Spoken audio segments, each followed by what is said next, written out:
നമുക്ക് ഇംഗ്ലീഷ് ലാംഗ്വേജിൽ സിംഗുലറും പ്ലൂറലും സബ്ജക്റ്റ് ഉണ്ട്. എന്താണ് സിംഗുലർ സബ്ജക്റ്റ്? ഇപ്പോൾ ഒരു വ്യക്തി ഉള്ളെങ്കിൽ അല്ലെങ്കിൽ ഒരു വസ്തു ഉള്ളെങ്കിൽ നമ്മൾ പറയും സിംഗുലർ എന്ന് പറയും. എന്നാൽ ഒന്നിൽ കൂടുതൽ വ്യക്തി ഉണ്ടെങ്കിലോ പ്ലൂറൽ എന്ന് പറയും. അപ്പോൾ മരിയ എന്ന് പറയുമ്പോൾ ഒരു വ്യക്തിയുള്ളൂ, അപ്പോൾ മരിയ എന്ന് പറയുമ്പോൾ സിംഗുലറാണ്. എന്നാൽ മരിയ ആൻഡ് മാർട്ടിൻ എന്ന് പറയുമ്പോഴോ രണ്ട് പേരുണ്ട്, അതുകൊണ്ട് നമുക്ക് പറയാം പ്ലൂറൽ എന്ന് പറയും.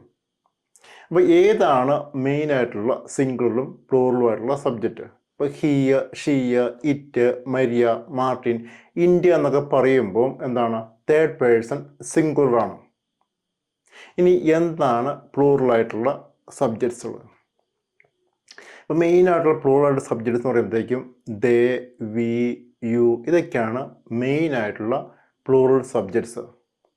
അതുപോലെ മരിയ ആൻഡ് മാർട്ടിൻ എന്ന് പറയുമ്പോഴോ രണ്ട് പേരുണ്ട്, അപ്പോൾ സബ്ജക്റ്റ് എന്താണ്? പ്ലൂറലാണ്.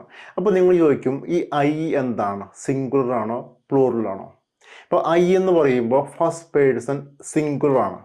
പക്ഷേ അതിനൊരു പ്രശ്നമുണ്ട്. നമ്മൾ ഐ ഉപയോഗിച്ച് സെൻറ്റൻസ് ഉണ്ടാക്കുമ്പം ഐയുടെ കൂടെ വരുന്ന വെർബ് എപ്പോഴും പ്ലൂറൽ ഫോമിലാണ്. നിങ്ങൾ ഒരിക്കലും മറന്നു പോകരുത്. ഇപ്പോൾ ഐയുടെ കൂടെ വരുന്ന വെർബ് എപ്പോഴും പ്ലൂറൽ ഫോമിലാണ്. ഐ റൈറ്റ്, ഐ സ്പീക്ക് എന്നേ വരുള്ളൂ. അപ്പോൾ somebody, someone, no one, nobody ഇതൊക്കെ നമ്മുടെ സിംഗുലർ ആയിട്ടുള്ള സബ്ജക്റ്റുകളാണ്. അപ്പോൾ നിങ്ങൾക്ക് വീഡിയോ ഇഷ്ടപ്പെട്ടെന്ന് എഴുതുന്നു. ഇഷ്ടപ്പെട്ടെങ്കിൽ ലൈക്ക് ചെയ്യുക, അതുപോലെ ഷെയർ ചെയ്യുക. Thank you so much.